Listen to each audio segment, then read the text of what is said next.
We're here today to demonstrate the capabilities of the ACE team while performing at an austere, established location.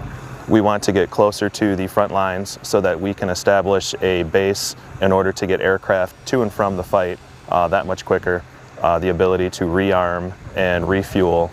When the aircraft are going to come in, they're going to get a cursory look over, make sure everything's safe.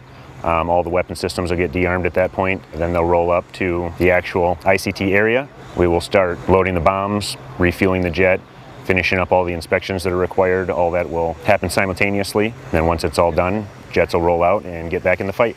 It's the ability to be that much closer, to keep the mass of the force safe at a farther distance away at a main operating base, and bring a smaller contingency to a forward operating location, smaller amount of folks, less people in danger, to keep the force going.